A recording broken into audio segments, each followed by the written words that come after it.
శుభకార్యాలకు పూజార్ల కోసం వెతుకుతున్నారా? ఇక నుండి అవసరం లేదు. పూజారీస్.com లో అతి తక్కువ ధరలకే పూజార్లను ముందే బుక్ చేసుకోండి. వెంటనే కాల్ చేయండి. జగజ్జాలపాలం చలత్కంఠమాలం శరశ్చంద్రభాలం మహాదైత్యకాలం నభోనీలకాయం దురావారమాయం సుపద్మాసహాయం భజేహం భజేహం సదాంబోధివాసం గలత్పుష్పహాసం జగత్సన్నివాసం శతాదిత్యభాసం గదాచక్రశస్త్రం లసత్పీతవస్త్రం హసచ్చారువక్త్రం భజేహం భజేహం రమాకంఠహారం శృతివ్రాతసారం జలాంతర్విహారం ధరాభారహారం చిదానందరూపం మనోజ్ఞస్వరూపం ధృతానేకరూపం భజేహం భజేహం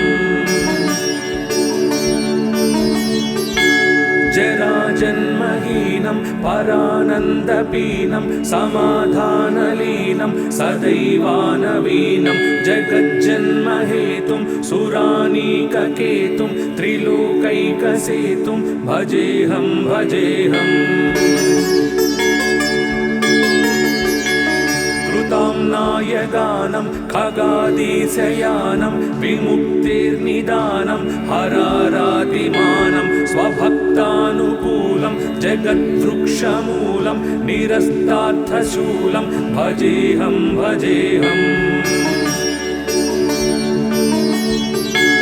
సమస్తామరేశం ద్విరేఫాభకేశం జగద్బింబలేశం హృదాకాశదేశం సదా దివ్యదేహం విముక్తాఖిలేహం సువైకుంఠగేహం భజేహం భజేహం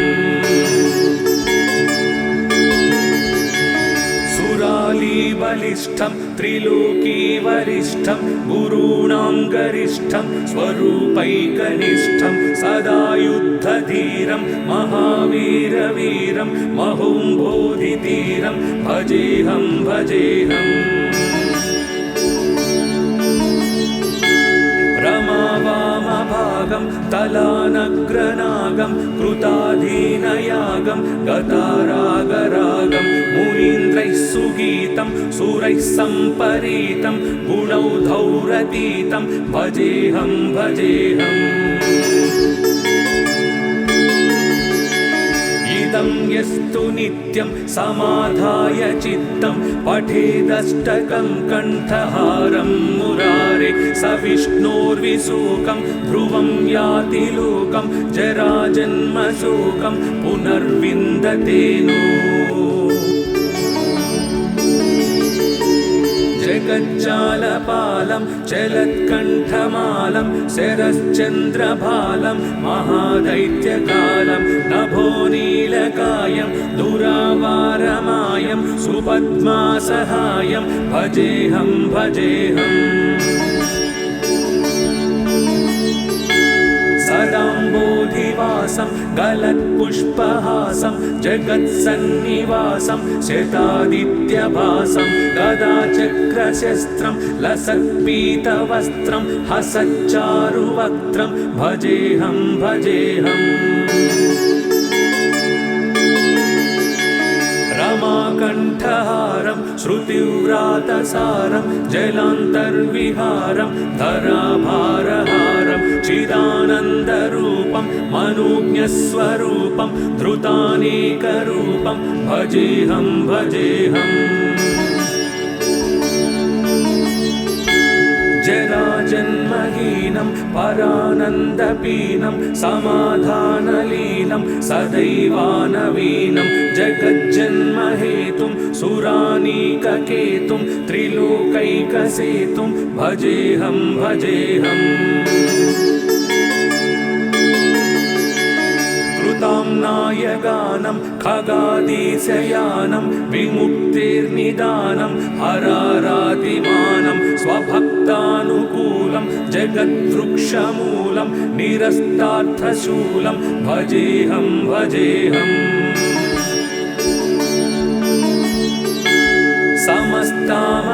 स्तम्भलेशं द्विरेफाभकेशं जगद्बिम्बलेशं हृदाकाशदेशं सदा दिव्यदेहं विमुक्ताखिलेहं सुवैकुण्ठगेहं भजेऽहं भजेऽहम्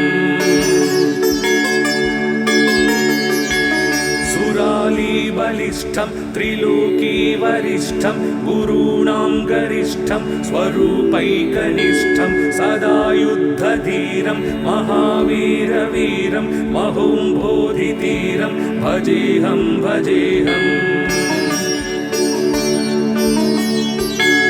रमावामभागं तलानग्रनागं कृताधीनयागं गतारागरागं मुनीन्द्रैः सुगीतं सुरैः सम्परीतं गुणौधौरतीतं भजेऽहं भजेऽहम् इदं यस्तु नित्यं समाधाय चित्तं पठेदष्टकं कण्ठहारं मुरारे स विष्णोर्विशोकं ध्रुवं याति लोकं जराजन्मशोकं पुनर्विन्दते नो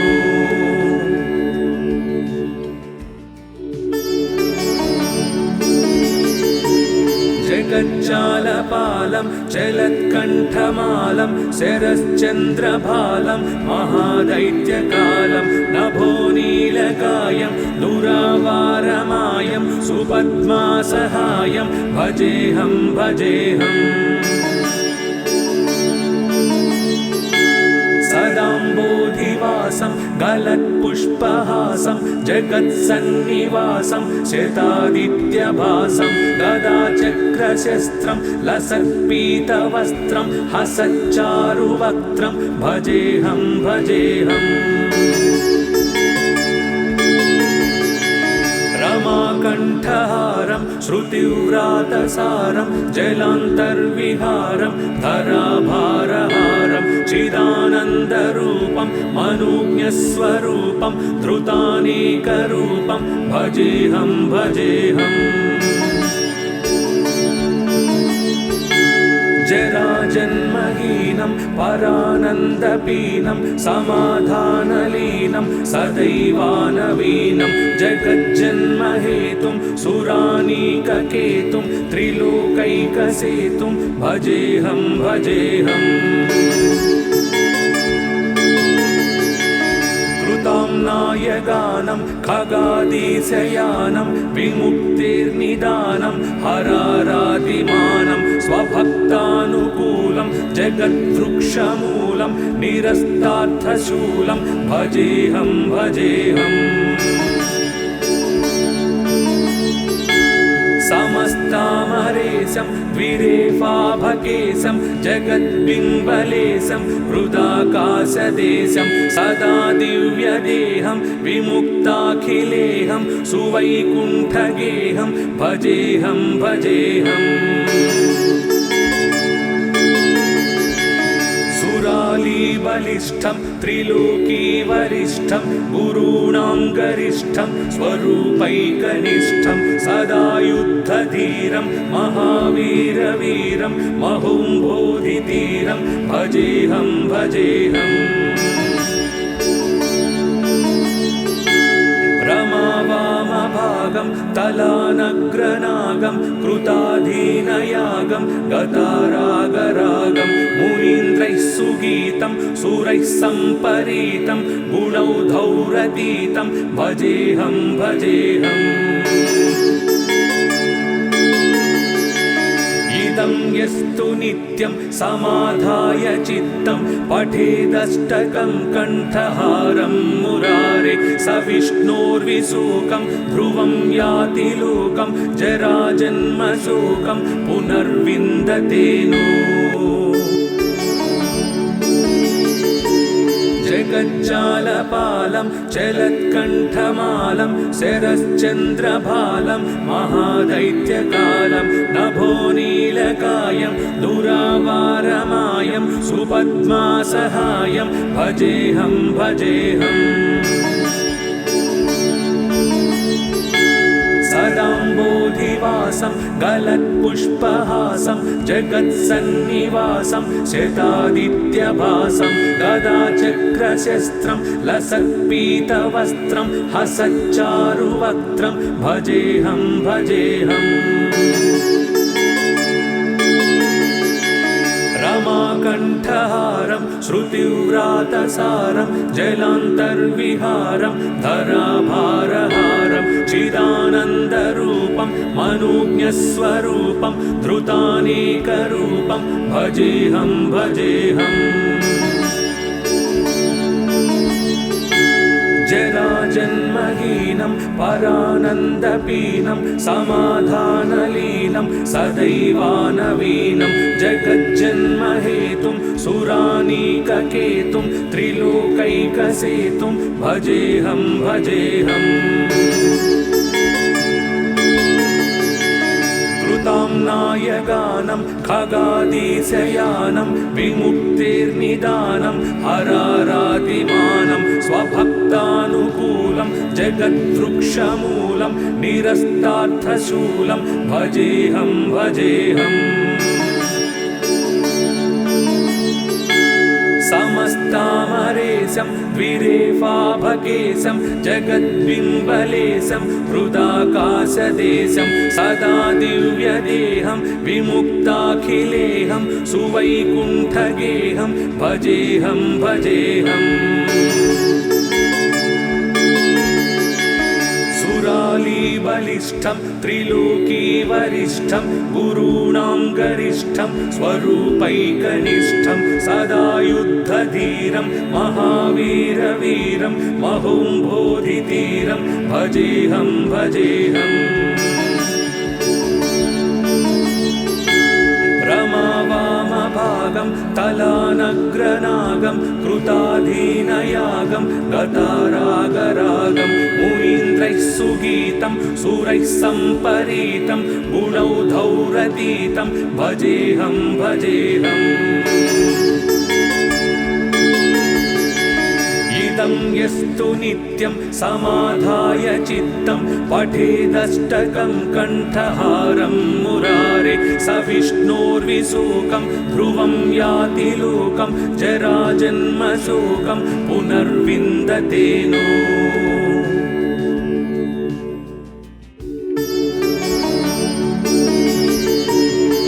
जगज्जालपालं चलत्कण्ठमालं शरश्चन्द्रभालं महादैत्यकालं नभोनीलकायं दुरावारमायं सुपद्मासहायं भजेऽहं भजेऽहम् सदाम्बोधिवासं गलत्पुष्पहासं जगत्सन्निवासं शतादित्यभासं गदाचक्रशस्त्रं लसत्पीतवस्त्रं हसच्चारुवक्त्रं भजेऽहं भजेऽहम् रमाकण्ठहारं श्रुतिव्रातसारं जलान्तर्विहारं धराभारहारं चिदानन्दरूपं मनोज्ञस्वरूपं धृतानेकरूपं भजेऽहं भजेऽहम् जराजन्महीनं परानन्दपीनं समाधानलीनं सदैवानवीनं जगज्जन्महेतुं सुरानीककेतुं त्रिलोकैकसेतुं भजेऽहं भजेऽहम् कृताम्नायगानं खगादीशयानं विमुक्तिर्निदानं हरारातिमानं स्वभक्तानुकूलं जगद्वृक्षमूलं निरस्तार्थशूलं भजेऽहं भजेऽहम् समस्तामरेशं द्विरेफाभकेशं जगद्बिम्बलेशं हृदाकाशदेशं सदा दिव्यदेहं विमुक्ताखिलेहं सुवैकुण्ठगेहं भजेऽहं भजेऽहम् सुरालीबलिष्ठं बलिष्ठं त्रिलोकीवरिष्ठं गुरूणां गरिष्ठं स्वरूपैकनिष्ठं सदा युद्धधीरं महावीरवीरं महोम्बोधिधीरं भजेऽहं भजेऽहम् रमावामभागं तलानग्रनागं कृताधीनयागं गतारागरागं मुनीन्द्रैः सुगीतं सुरैः सम्परीतं गुणौधौरतीतं भजेऽहं भजेऽहम् इदं यस्तु नित्यं समाधाय चित्तं पठेदष्टकं कण्ठहारं मुरारे स विष्णोर्विशोकं ध्रुवं याति लोकं जराजन्मशोकं पुनर्विन्दते नो जगज्जालपालं चलत्कण्ठमालं शरश्चन्द्रभालं महादैत्यकालं नभोनीलकायं दुरावारमायं सुपद्मासहायं भजेऽहं भजेऽहम् सदाम्बोधिवासं गलत्पुष्पहासं जगत्सन्निवासं शतादित्यभासं गदाचक्रशस्त्रं लसत्पीतवस्त्रं हसच्चारुवक्त्रं भजेऽहं भजेऽहम् रमाकण्ठहारं श्रुतिव्रातसारं जलान्तर्विहारं धराभारहारं चिदानन्दरूपं मनोज्ञस्वरूपं धृतानेकरूपं भजेऽहं भजेऽहम् जराजन्महीनं परानन्दपीनं समाधानलीनं सदैवानवीनं जगज्जन्महेतुं सुरानीककेतुं त्रिलोकैकसेतुं भजेऽहं भजेऽहम्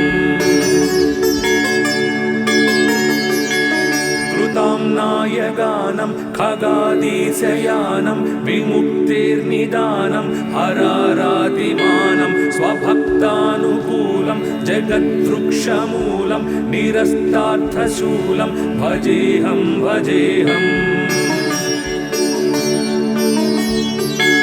समस्तामरेशं द्विरेफाभकेशं जगद्बिम्बलेशं हृदाकाशदेशं सदा दिव्यदेहं विमुक्ताखिलेहं सुवैकुण्ठगेहं भजेऽहं भजेऽहम्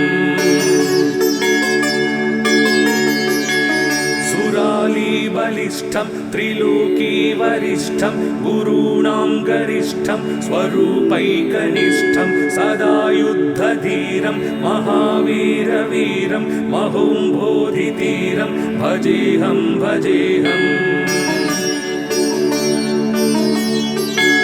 रमावामभागं तलानग्रनागं कृताधीनयागं गतारागरागं मुनीन्द्रैः सुगीतं सुरैः सम्परीतं गुणौधौरतीतं भजेऽहं भजेऽहम्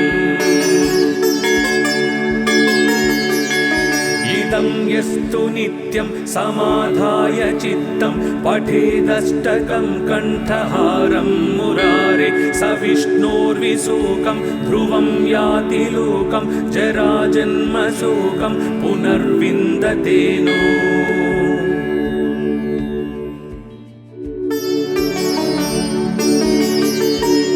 जगज्जालपालं चलत्कण्ठमालं शरश्चन्द्रभालं महादैत्यकालं नभोनीलकायं दुरावारमायं सुपद्मासहायं भजेऽहं भजेऽहम् सदाम्बोधिवासं गलत्पुष्पहासं जगत्सन्निवासं शतादित्यभासं गदाचक्रशस्त्रं लसत्पीतवस्त्रं हसच्चारुवक्त्रं भजेऽहं भजेऽहम्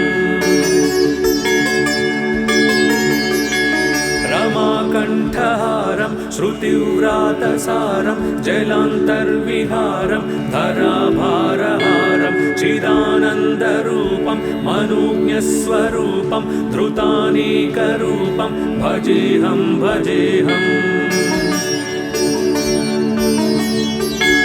जराजन्महीनं परानन्दपीनं समाधानलीनं सदैवानवीनं जगज्जन्महेतुं सुरानीककेतुं त्रिलोकैकसेतुं भजेऽहं भजेऽहम्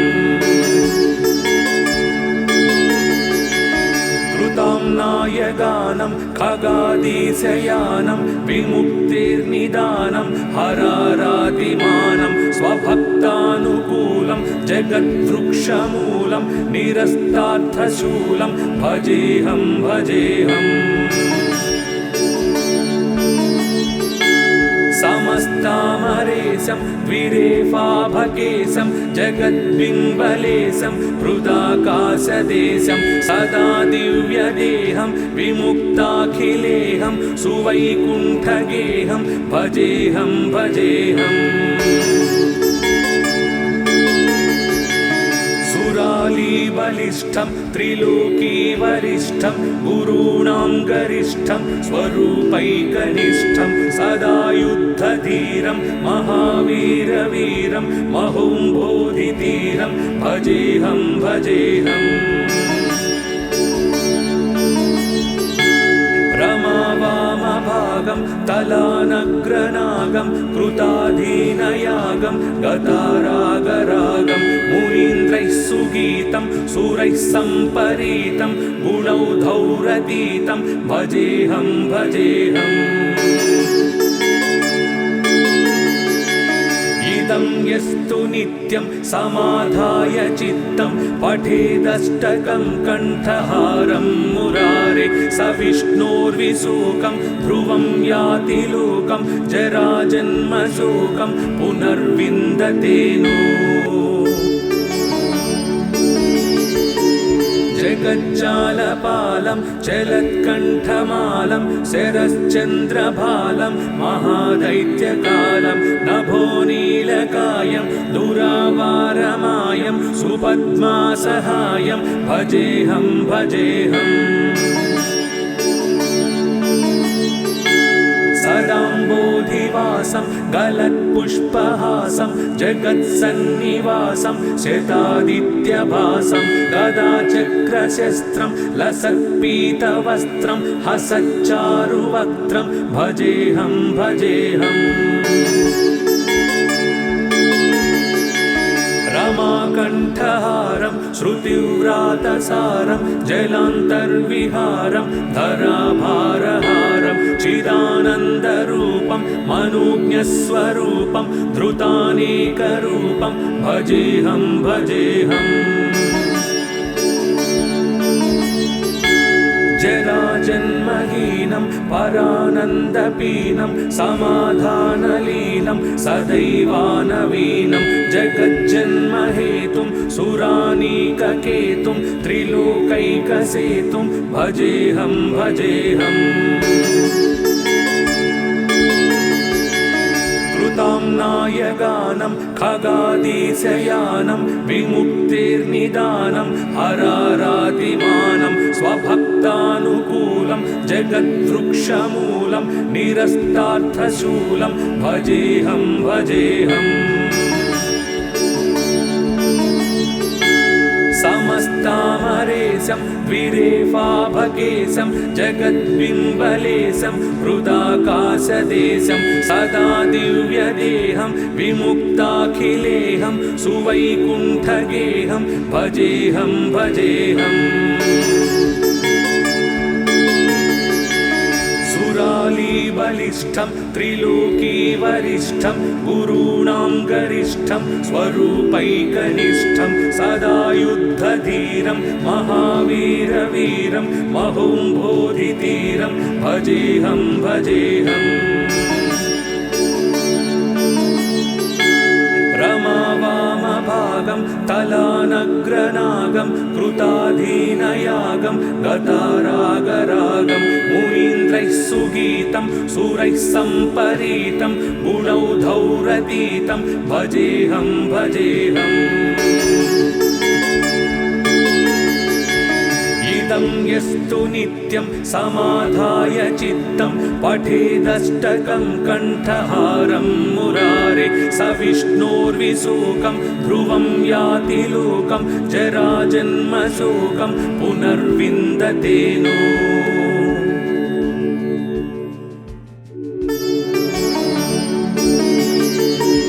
जगज्जालपालं चलत्कण्ठमालं शरश्चन्द्रभालं महादैत्यकालं नभोनीलकायं दुरावारमायं सुपद्मासहायं भजेऽहं भजेऽहम्। सदाम्बोधिवासं गलत्पुष्पहासं जगत्सन्निवासं शतादित्यभासं गदाचक्रशस्त्रं लसत्पीतवस्त्रं हसच्चारुवक्त्रं भजेऽहं भजेऽहम्। रमाकण्ठहारं श्रुतिव्रातसारं जलान्तर्विहारं धराभारहारं चिदानन्दरूपं मनोज्ञस्वरूपं धृतानेकरूपं भजेऽहं भजेऽहम्। जराजन्महीनं परानन्दपीनं समाधानलीनं सदैवानवीनं जगज्जन्महेतुं सुरानीककेतुं त्रिलोकैकसेतुं भजेऽहं भजेऽहम्। कृताम्नायगानं खगादीशयानं विमुक्तिर्निदानं हरारातिमानं स्वभक्तानुकूलं जगद्वृक्षमूलं निरस्तार्थशूलं भजेऽहं भजेऽहम्। समस्तामरेशं द्विरेफाभकेशं जगद्बिम्बलेशं हृदाकाशदेशं सदा दिव्यदेहं विमुक्ताखिलेहं सुवैकुण्ठगेहं भजेऽहं भजेऽहम्। सुरालीबलिष्ठं त्रिलोकीवरिष्ठं गुरूणां गरिष्ठं स्वरूपैकनिष्ठं सदा युद्धधीरं महावीरवीरं महोम्बोधितीरं भजेऽहं भजेऽहम्।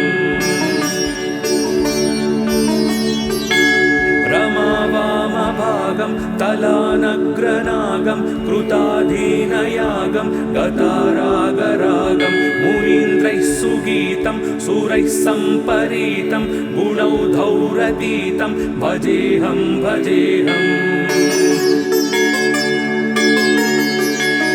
इदं यस्तु नित्यं समाधाय चित्तं पठेदष्टकं कण्ठहारं मुरारे स विष्णोर्विशोकं ध्रुवं याति लोकं जराजन्मशोकं पुनर्विन्दते नो।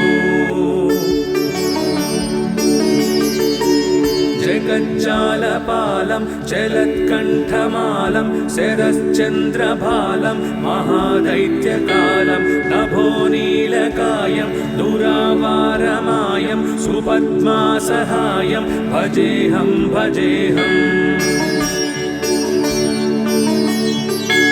सदाम्बोधिवासं गलत्पुष्पहासं जगत्सन्निवासं शतादित्यभासं गदाचक्रशस्त्रं लसत्पीतवस्त्रं हसच्चारुवक्त्रं भजेऽहं भजेऽहम्। रमाकण्ठहारं श्रुतिव्रातसारं जलान्तर्विहारं धराभारहारं चिदानन्दरूपं मनोज्ञस्वरूपं धृतानेकरूपं भजेऽहं भजेऽहम्।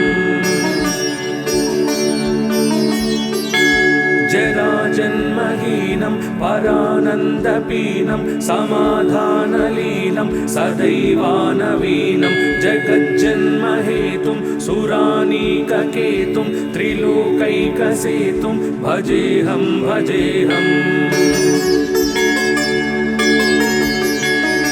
ताम्नाय गानं खगादिशयानं विमुक्तिर्निदानं हरारातिमानं स्वभक्तानुकूलं जगद्वृक्षमूलं निरस्तार्थशूलं भजेऽहं भजेऽहम् समस्तामरेशं द्विरेफाभकेशं जगद्बिम्बलेशं हृदाकाशदेशं सदा दिव्यदेहं विमुक्ताखिलेहं सुवैकुण्ठगेहं भजेऽहं भजेऽहम् सुरालीबलिष्ठं त्रिलोकीवरिष्ठं गुरूणां गरिष्ठं स्वरूपैकनिष्ठं सदा युद्धधीरं महावीरवीरं महोम्बोधितीरं भजेऽहं भजेऽहम् रमावामभागं तलानग्रनागं कृताधीनयागं गतारागरागं मुनीन्द्रैः सुगीतं सुरैः सम्परीतं गुणौधौरतीतं भजेऽहं भजेऽहम् इदं यस्तु नित्यं समाधाय चित्तं पठेदष्टकं कण्ठहारं मुरारे स विष्णोर्विशोकं ध्रुवं याति लोकं जराजन्मशोकं पुनर्विन्दते नो